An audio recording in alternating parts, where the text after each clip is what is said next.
Tom and Dave, best friends since college, were living their best lives in Seoul. Imagine vibrant streets, K-pop blasting from every storefront, and the intoxicating aroma of kimchi pancakes filling the air. It was their first day, and they were already in love. They spent the day exploring ancient temples, haggling for souvenirs, and indulging in delicious street food. As evening descended, they found themselves in a small local restaurant, sharing stories and laughter over bowls of steaming bibimbap and bottles of soju. "This is the life, Dave," Tom exclaimed, raising his glass. "Cheers to new adventures." "Cheers to that," Dave echoed, clinking his glass against Tom's. Little did they know, their adventure was about to take an unexpected turn. After dinner, they decided to explore the labyrinthine alleys behind the restaurant. The air was thick with the smell of jasmine and spices. As they turned a corner, a faint mewing sound reached their ears. It was a soft, desperate plea, coming from somewhere deep within the alley. Tom and Dave exchanged a look. They followed the sound, their initial amusement giving way to concern as the meows grew louder. At the end of the alley, they found the source of the cries. A small, gray tabby cat was trapped behind a metal fence, its tiny body pressed against the bars. The cat looked at them with wide, pleading eyes. It was clear the animal was terrified. Without hesitation, Tom and Dave sprang into action. This cat needed their help. The fence was too high to climb, and the lock seemed impossible to break. They tried squeezing through a gap, but it was too narrow. Just when they were about to give up, Dave noticed a loose brick in the wall. "Tom, give me a boost!" Dave exclaimed. Tom, ever the loyal friend, didn't hesitate. He bent down, allowing Dave to climb onto his shoulders. Dave reached up and managed to dislodge the brick, creating a small opening in the wall. Carefully, Dave squeezed through the opening and into the enclosed area. The cat, initially wary, seemed to sense Dave's good intentions. It approached him cautiously, rubbing against his leg. Dave gently scooped the cat into his arms and passed it through the opening to a waiting Tom. Back in the alleyway, they examined their furry rescue. The cat was small, thin and trembling, but otherwise seemed unharmed. "You poor thing," Tom cooed, stroking the cat's soft fur. "You're safe now." The cat purred softly in response, nuzzling into Tom's arms. They knew they couldn't leave the cat to fend for itself. They had to get it back to their Airbnb. Section 5, Airbnb for 3. Back at their Airbnb, they settled the cat in the bathroom.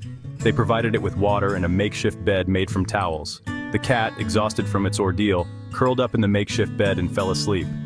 Tom and Dave looked at each other, a mixture of relief and bewilderment on their faces. They had just become accidental cat rescuers in a foreign country. What had they gotten themselves into? "Well, this is unexpected," Dave chuckled, running a hand through his hair. "What are we going to do with you, little guy?" he asked the sleeping cat. The cat, lost in slumber, had no answers for them. For now, they decided, they would just focus on making the cat comfortable. Section 6, the language of meows. The next morning, the cat was much more alert.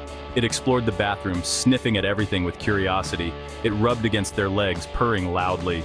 It was clear that the cat was hungry, but what did Korean cats eat? Tom tried offering it some leftover kimchi pancake, but the cat just sniffed it disdainfully. Dave tried giving it some of his breakfast cereal, but the cat wasn't interested in that either. "Okay, little guy," Dave sighed. "What do you want to eat?" he asked in English. The cat, of course, didn't understand, but it meowed insistently, as if to emphasize its hunger. Section 7, Midnight Cat Food Run. Dave volunteered to find some cat food. It was late, but luckily Seoul was a city that never slept.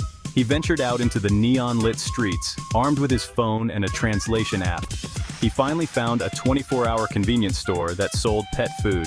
He returned to the Airbnb, triumphant, with a can of tuna and a pouch of cat food. The cat devoured the food in seconds. Tom and Dave watched in amusement as the cat licked its bowl clean. "I guess that hits the spot," Tom laughed. They spent the rest of the evening playing with the cat, using a shoelace as a makeshift toy. Despite the language barrier, they were able to bond with the little creature. Section 8, Soul Searching. The next day, Tom and Dave knew they had to find a more permanent solution for their feline friend. They couldn't take the cat home with them, and they couldn't leave it to wander the streets of Seoul. They decided to ask their Airbnb host for help. Using a mix of broken Korean and frantic gesturing, they explained the situation. Their host, a kind-looking woman named Mrs. Kim, listened patiently. When they were finished, she smiled warmly. "No problem," she said in perfect English, "I know just the place." Section 9. A safe haven. Mrs. Kim drove them to a local animal shelter on the outskirts of the city. The shelter was small but clean and well-maintained. The staff, though they spoke little English, were friendly and welcoming.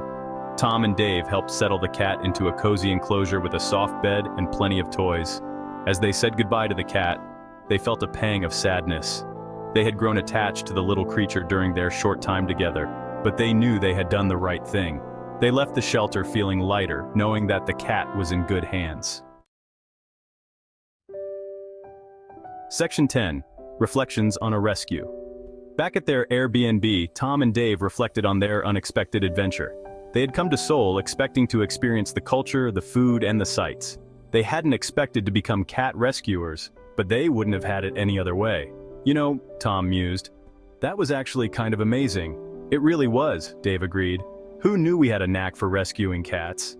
They laughed, the memory of the adventure bringing them closer together. They realized that sometimes the best adventures are the ones you least expect. Section 11. Until next time, Seoul.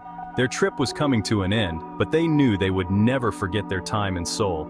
They had made memories that would last a lifetime, and they had learned that kindness and compassion could be found in the most unexpected places. As they boarded their flight home, they took one last look at the sprawling city below. "Until next time, Seoul," Tom whispered.